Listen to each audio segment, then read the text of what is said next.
Hello, welcome back to F1 Lounge. We got a setup change, a little setup change on F1 Lounge, where I'm too lazy to make a description of what the show should be, but we talk about F1, not like the pit stop podcast. I've never listened to. Seen some clips. Seem like some good lads. But that's like a beginner podcast, like for Drive to Survive fans and more fans, not just Drive to Survive fans. Fans who have just found the sport mainly since COVID. I technically fit into that boat.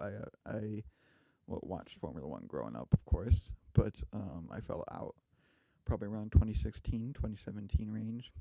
When most people fell out, it was right when the sport was kind of at the lowest viewership wise.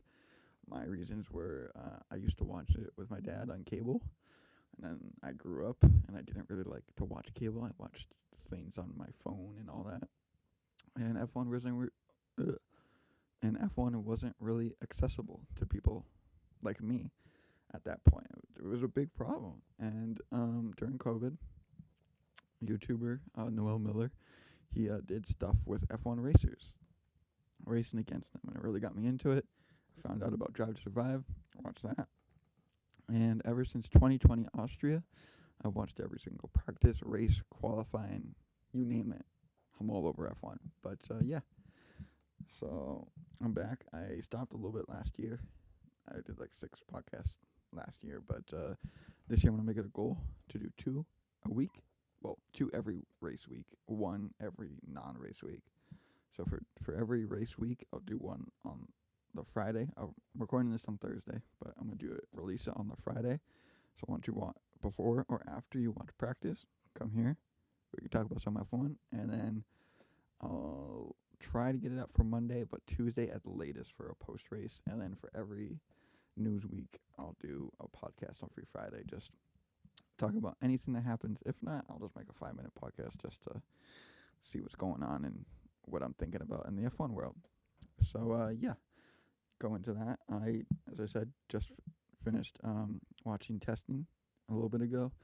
I knew I had some time to catch up, and it's 24 hours of content, so, not that easy to catch up on if you don't watch it live. So I finished it. It was very interesting.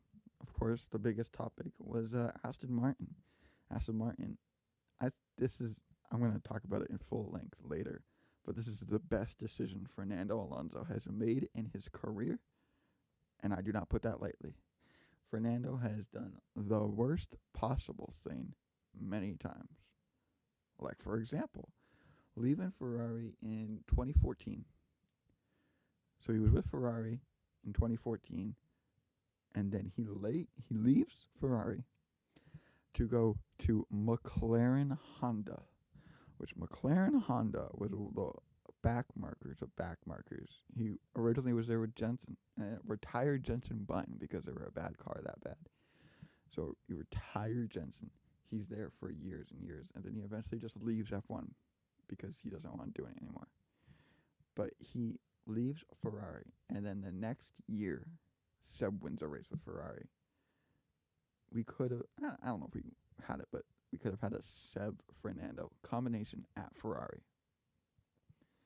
If we have that combination, and especially in 2017, 2018, maybe things go different. The car really wasn't competitive until 2017. Like, it was a race winner in 2015 and 2016, but it wasn't like pushing Mercedes. But yeah, Fernando made a good choice. Alpine looked like they stayed around the same area, but Aston Martin go from like 7th or 8th. I think they were last year.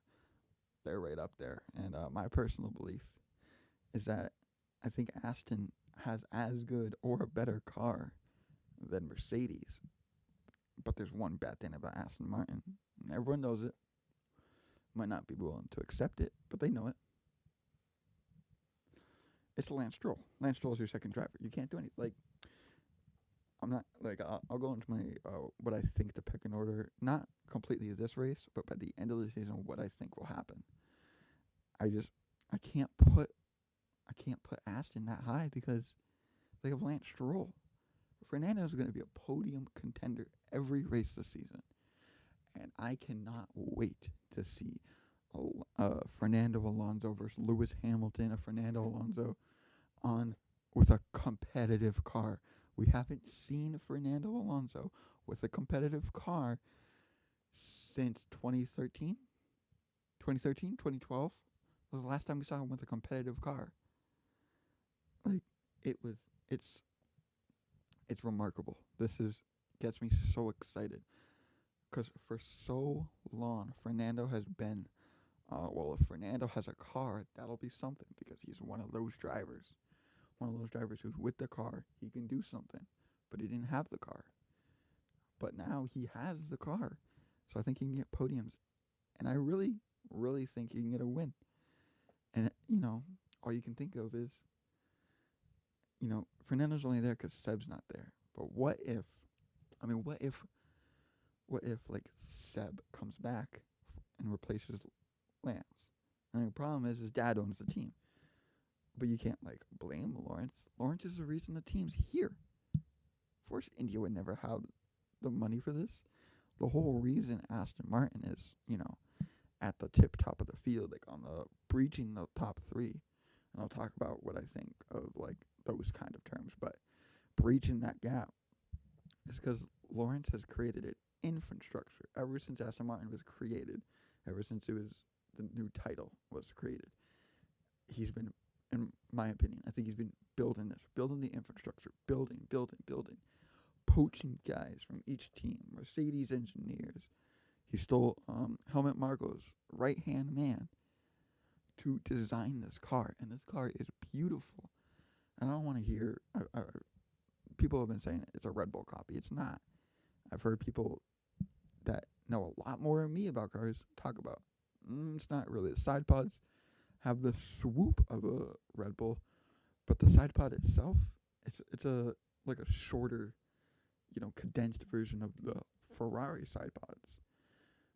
It's more towards drag, not towards airflow. So I'm super excited for Aston Martin. I mean, Aston Martin, that name at the top of the field, it can throw a wrench into it. It can throw a real wrench. Now, when it comes to the order of where I think it's going to happen, I think the field got closer, but in a different way. I think the field got closer in terms, I think Red Bull and Ferrari will be right there the whole year. I think there's like a tenth or two, maybe a 2/10 or 3/10 right now, but like probably a tenth or two all year between those two cars. I think they're in the league of their own, in my opinion. I think it's a 4 or 5/10 gap to the next tier. The next tier is debatable, but I'm going to put Alpine into it. It's Mercedes, Alpine, and Aston Martin. Now, I want to say Mercedes will figure it out. I think they'll figure it out. They've been in the lead for so long, but we've seen teams be at the front, and maybe not forever, but for a couple years, they drift away. Think Ferrari from 2014 to 2016. Ferrari were maybe not had the best car, but they were in the championships in the Red Bull era from 2012, 2013. They were in them. And then the new regs happened, and they didn't get on top of them right away. They were really struggling. And it took them a couple of years. And then the next set of regs, they were there. They were competitive. I think we might be seeing a little bit of that from Mercedes here, where they might struggle. It's hard, though, because they're 8-time consecutive constructor champions, 7-time consecutive driver champion. It's hard to go from that to this, but it can happen. It can really happen. So I think that it could be a battle for. I think it should be a big battle for third. I don't think it'll be as in the past. It's always battle for fourth, battle for fourth. It's usually the top two teams, and the third team's kind of just there, right? It's usually there. But I really think this year we're not going to get the 3-team battle that we want for the championship. But for third, I think we will. I think Alpine will be there. I don't think Alpine are going to have a great first race. The car looks stiff. I've heard that used a lot by Anthony Davidson. I think is his name. He's an F1 commentator. Hates the Alpine. Oh my! He put the Haas above Alpine, which is outlandish. Haas would have had to make, I think, a second up. And that's another factor. Haas doesn't upgrade. They've got money now, but they don't have the infrastructure. Aston Martin had money. They didn't have the infrastructure. I think Haas is going to take a couple years. You need an infrastructure to really do things in F1. F1's a tough sport. All these cars look great. All these cars have $100 million a year in development. But guess what? Someone has to be last. There has to be slow cars. Because it's the nature of the sport. It's tough. It's a tough business. Because all these guys are really smart. They're all super good at what they do. But as always, there's always a pecking order. There's always top to bottom. The next group of cars is like the midfield, I call it. I don't think there's back markers anymore. I think we've gotten, not purposeful thing of the regs. Or maybe it was purposeful. Maybe we can give F1 tiny credit. I won't. I don't think they did it on purpose. I think back markers are gone completely. I think the days of these cars, but these two constructors, they're fighting for last because they're just so slow. I don't think we're there. Of course, there's going to be cars in 20th and 19th, but I don't think it's going to be the same car every time. I think it'll rotate from a few different teams. So, technically, there's 5 teams in this midfield, but I would sub it into 2 different categories. I think Williams and AlphaTauri, from a team's perspective, not from their car, from a team as a whole, are on their back foot. AlphaTauri, I think if they have a bad season, are going to be sold. And hopefully to Andretti Motorsport. I think that'd be great. It's a way where all the team bosses all the other teams don't have to give up a revenue split. They don't have to decrease their income. And Andretti gets into the sport, which is what we all want. But we also want a new team into the sport. So maybe in 2026 we can get that. But maybe in 2024 we get Andretti on the grid. And we'll see what happens with that. Maybe. But that's if AlphaTauri has a bad season. If they have a good season, they'll stay probably. But there's other rumors coming out of Milton Keynes that they're thinking about get out of here. Because it's a clothing brand. They can just stick a sponsor sticker on their car if they wanted to sponsor them. So that might be an option. Them and Williams, I think, just are on the back foot. Williams, I think their driving pair is good. I actually think their car is going to be really good. You'll see in my constructor stands in just a moment. But I think they'll be a good car. But they're on the back foot. If I were to pick, I wouldn't be surprised if those were the last 2 teams, but that's not what I hope and predict to happen. And then the other 3, McLaren. McLaren need to fix them, man. They need to fix themselves. I feel like McLaren should have a lot of money. They have a lot of money to spend, to do stuff, to build an infrastructure. They should be with a Ferrari, with a Aston, with a Mercedes, fighting. They have Lando Norris and Oscar Piastri.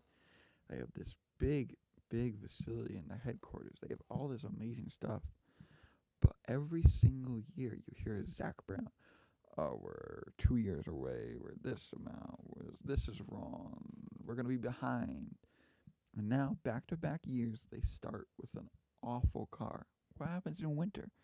This isn't the case for anyone else. In fact, it's the opposite. No one really, except for Merck last year, which was a little bit of an anomaly, no one really goes into the season as much as disadvantaged as McLaren the last 2 years. I mean, they were fighting with Ferrari in 2021, and now they've gone back. They've gone backwards since then. So, McLaren's a mystery to me. I don't know what's going on. Is it a Zach Brown thing? Does he need to be fired? Does someone need to come in? And now they lost Andrea Seidel, who goes to Alfa Romeo, but is there to run the show, to prep for Audi. So, it's interesting. In 10th, shouldn't be a real surprise if you've been paying attention, hearing the rumors. It's AlphaTauri, man. It's just, the car's bad.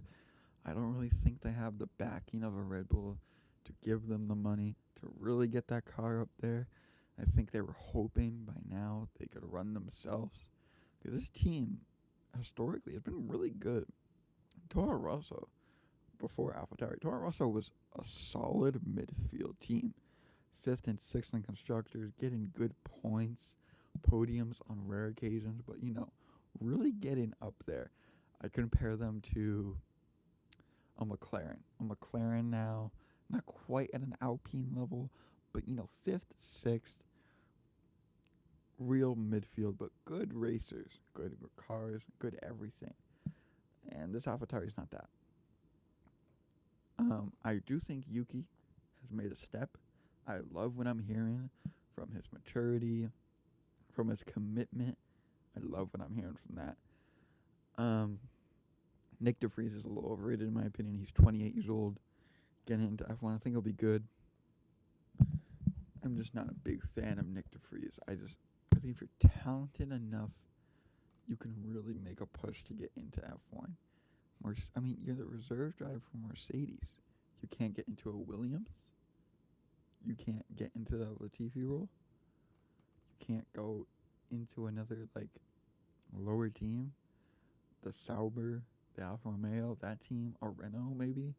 You can't drive into that before you're 28. I think it says more about the driver than about the process of getting into F1, in my opinion, which is a hard process, very hard. Freaking Piastri showed that. But Piastri also had 2 seats he could have gone to this year. I think Piastri's going to regret going to McLaren now, but it is hindsight. Last year, McLaren looked like they were pretty good. I still think they're going to be a good car. It's just not what you hope from McLaren, but I'll get to them. 9th place, I have Alfa Romeo. Now, this isn't, I think, on Alfa Romeo's part. I just think everyone else got really good. They said they're going to try and get a sustainable car that is good at every track. They have a good driver pairing. I actually like the driver pairing, but I also, as I said, I think it's going to be tight in the bottom 5. So it's not that I think their car is that bad. I just don't think they're going to get the performance that they're looking for at key moments. And I think Zhou will stay. I like Zhou. He was really good last year. He exceeded all my expectations personally. When he came into F1, he was, I think maybe unjustly, but touted as just a paid driver, another Nikita Mazepin, all those kind of titles. And he was not any of that. He was a really good quality driver. And I hope for his sake this doesn't happen. But it might end up in a sack in Theo Pourchaire coming in next year. That might happen. And maybe Zhou can get a reserve or another seat somewhere else. But I just think Alpha will be a little too focused on other things also behind the scenes. So we'll see. 8th place, the kind of surprising team of the year. Obviously, there's a more surprising team, but kind of, is Williams. I have Williams in 8th place. I've flirted with thinking about put them higher. I really like the car this year. I like what they're done. I love the Albon Sargent combo. I think it'd be really good. I think Logan's getting a little bit too much flack for just being an American driver. I think he's a good quality class driver. I really think that he's done amazing so far. He looked good in testing. Can't really tell in testing, but he looked good. He looked comfortable. And I have faith in Logan Sargent. And Albon, I think, is an underrated driver. I think Albon's amazing. I think he'll drag this car up places. I really like what Williams got going on. I love the James Vowles hire. You take a guy who was there at the height of Merc dominance, knows how to build a winning culture, knows how to do all those things, and you bring him in, I think it'll do wonders for your team, do wonders for everything. I think it'll be really good, and I think Williams will take strides forward. 7th place, I think 7th place will be Haas. I think this will be a good season for Haas. Not a 2018, we're 5th, but I think they're going to be good. They're going to get some good results, and more importantly, Hulkenberg and I think Hulk is a little overrated, but Hulk and what's his name, Magnussen, they will be good for the team. They'll bring consistency, bring good hollow points. Even though I think it should have been Mick think Mick showed flashes, but I understand after seeing him crash so many times, there's only so much you can do for a man. You're like, okay, Mick, we can't. They're losing so much money from him, so I understand. But I would have stuck with Mick maybe for one more year, or maybe put him on a short leash. Said if you don't do good by halfway, bring Nico as a reserve, and then you can swap him doing that. That's what I would have done if I was Haas. But I get it. You're sick of the young driver not doing your part. So I get it. And I think Haas have done really well with ingenuity in their parts. Really done great there. So Haas, 7th place. 6th place. 6th place will be McLaren. Now McLaren are going to start the year rough again, but I have faith in them. And I think out of all the teams I've mentioned so far, I think they have the best driver pairing. I think Piastri is a lost. It's a little lost because we haven't seen him race in a year, and the hype died down a little bit. But he is Leclerc Verstappen. That's him, with Norris, who's should be a race winner already. He's not. Hasn't had the car. Probably won't have the car.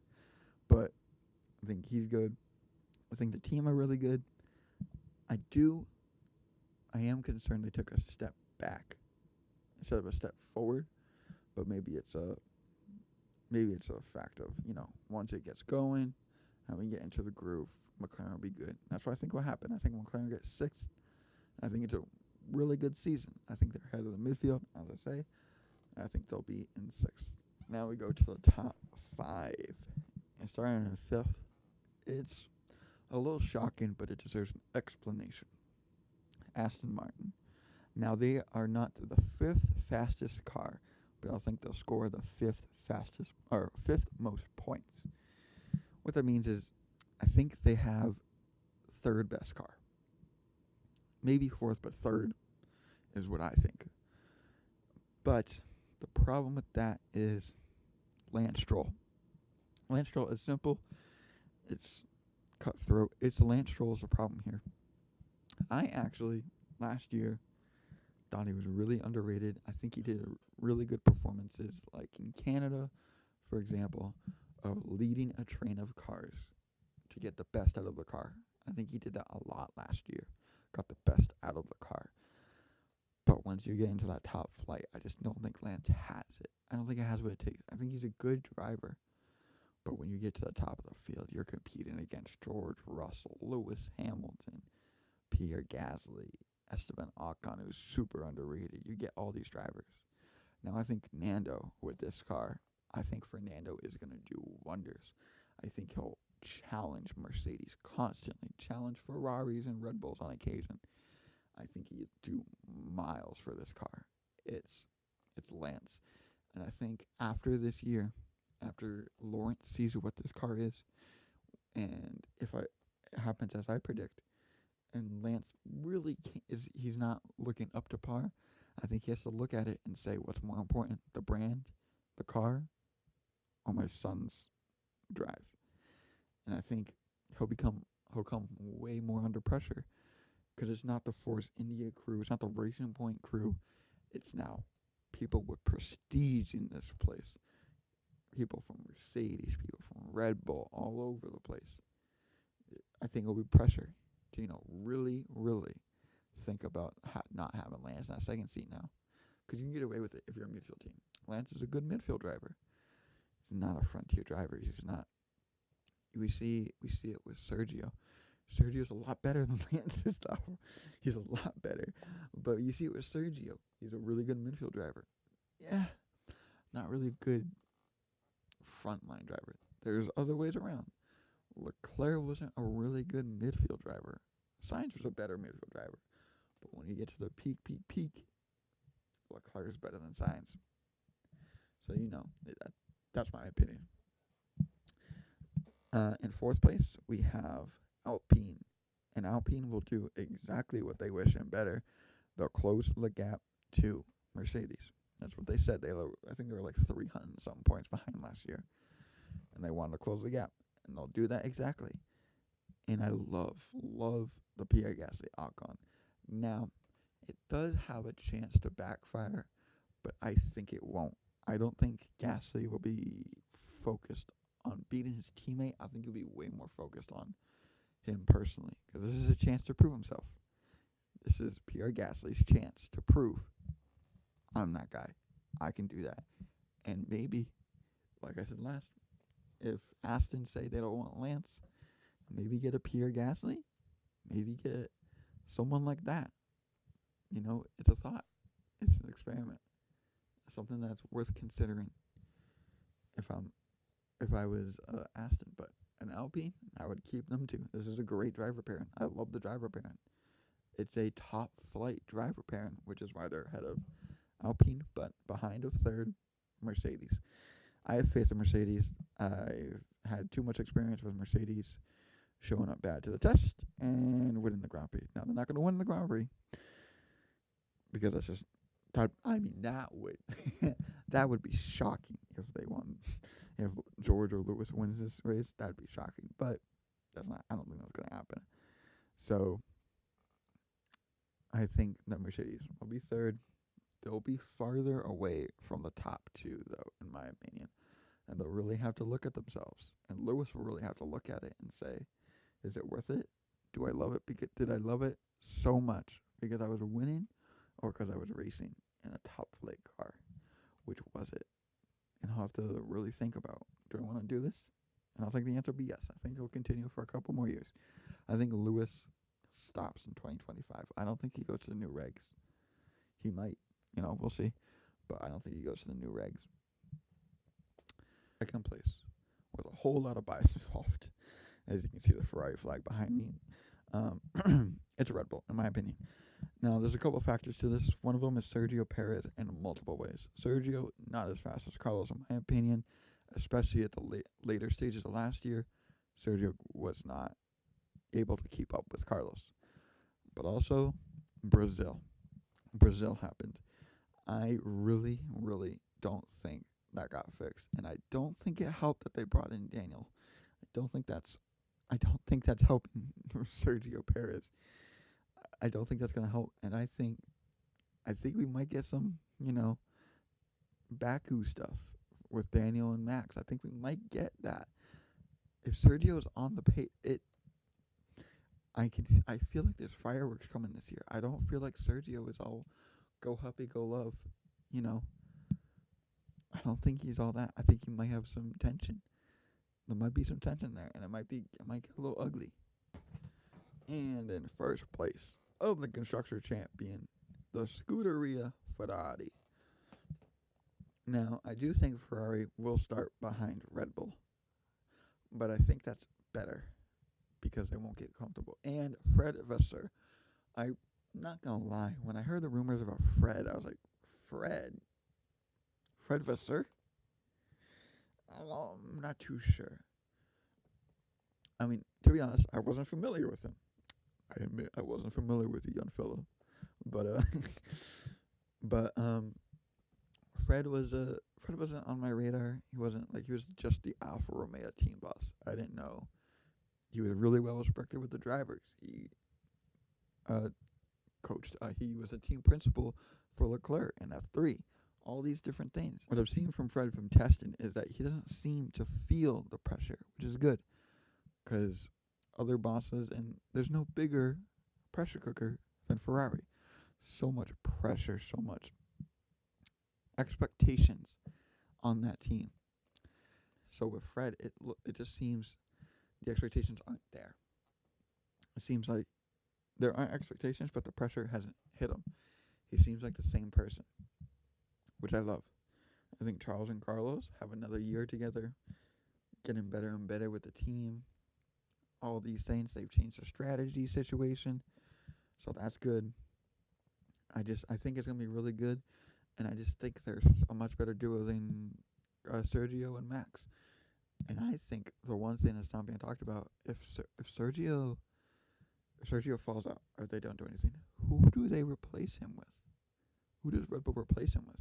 It's the same thing for Ferrari, right? I mean, if Carlos and Charles were at ends, who would they replace either of them with? That's a tough question. And the answer to everyone's question is Lando Norris. I didn't really think about it, but McLaren have to keep a lid on Lando, and they might not. Maybe that's got why they got Oscar, is a backup plan for Lando. Because I think, and McLaren might have started their downfall, because no one before this ever thought about, oh, we'll just buy out a contract. No one really thought about that. That wasn't really in discussion. But now, what stops Lando before 26 going to Mercedes, Ferrari, Red Bull, if a seat opens? I don't think much. Okay. I memorized the constructors, but I have my phone out because I did not memorize the freaking drivers. I did a lot of research on this stuff. So, we have 20th place, Nick DeFries. As I said earlier, he's overrated in my opinion. AlphaTauri's not a good car. Bad match, sorry.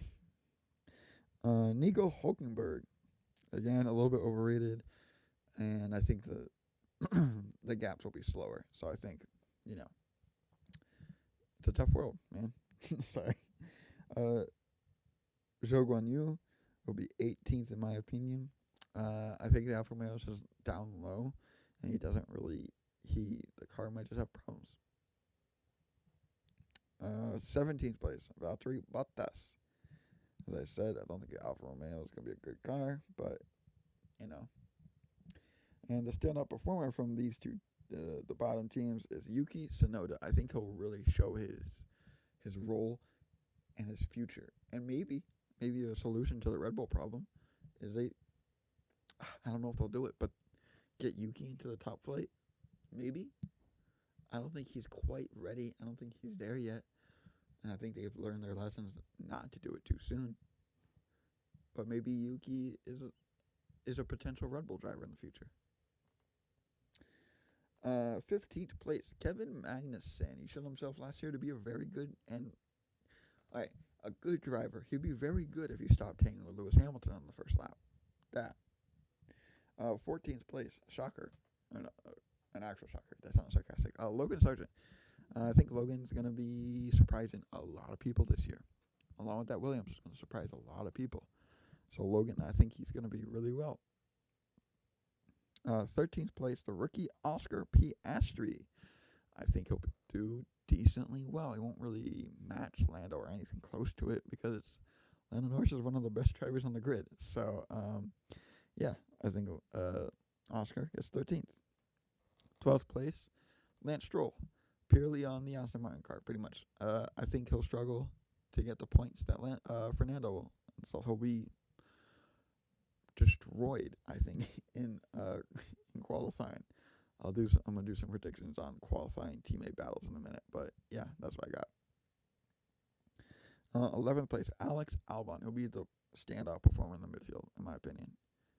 Actually, so technically not, but I think Albon is just class. He's another candidate for Red Bull in the future. 10th place, Esteban Ocon. Ocon is so underrated in my opinion.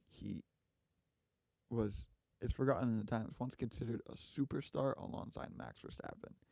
Don't believe me? Watch some old footage of races when he first came up. It was him and Max that were supposed to be superstars. One driver went to a top team, and one driver was in a midfield team his whole career. Ocon, I think, is class, and I think he'll show it this year. He won't beat Gasly, because I really think Gasly's going to show off and improve himself, but I think Ocon's amazing. I really like Ocon, not going to lie. 9th place, Lando Norris, the best in the midfield. I think Lando's going to show once again to the top teams to just sign him, one of them. If Lewis retires, if Sergio's out, if Leclerc goes to Mercedes, which would be my worst nightmare, and I will have nightmares of that every day of my life to hopefully never happen. So, Ferrari, please extend him. Thank you. But if Leclerc goes to Mercedes, Lando goes right to Ferrari, in my opinion. Pierre Gasly, 8th. I think not only... I think he needs this. I think Gasly needs a good season. 2021, he was really, really good. 2022, whether it was the car or not, did not perform up to his standards. He needs to improve. This needs to be good Pierre Gasly season. 7th place, George Russell.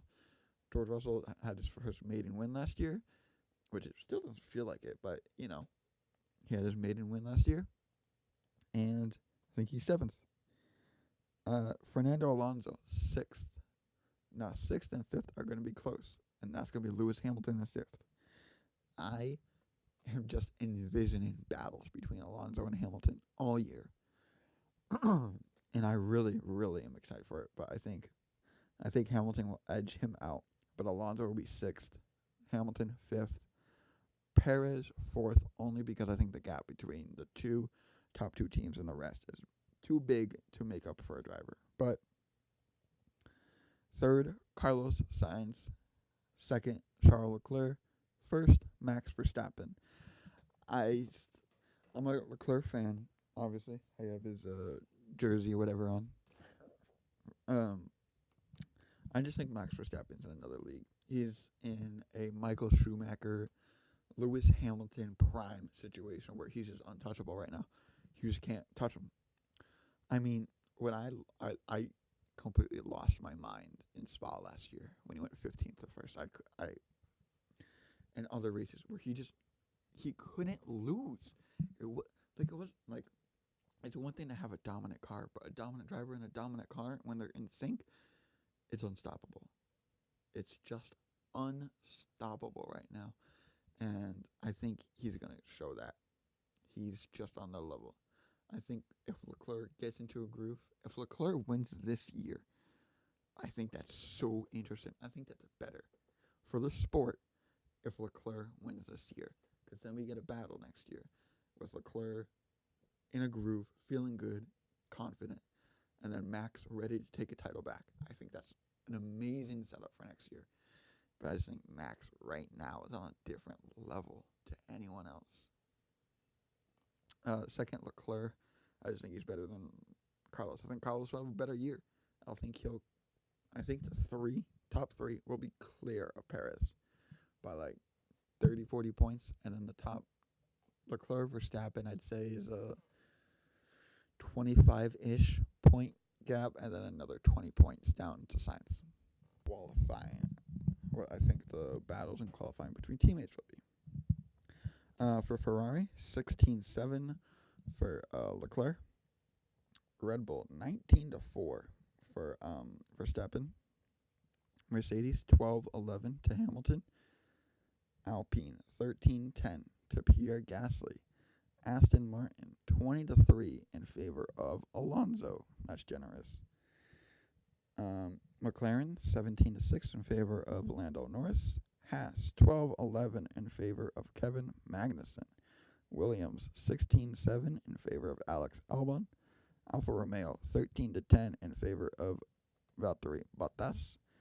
And AlphaTauri, 17-6 in favor of one Yuki Tsunoda. So, this weekend, which we are starting, predictions, I think there will be, bold prediction, 2 safety cars. Someone from the main 3 teams will crash out. Main 3, meaning Mercedes, Red Bull, and Ferrari. One of them will crash out. Fernando Alonso podium. Max Verstappen win. The Bahrain curse would end. So I hope the Bahrain curse doesn't end. But I predicted Max to win the championship. But I care more about Ferrari than my prediction. Yeah. So I think Max wins, Leclerc 2nd, Alonso 3rd. Sainz 4th, and Perez retires after a crash. Yeah. That's it. So thank you guys. I'll see you on Monday or Tuesday, as soon as I can. And let's enjoy some F1, boys.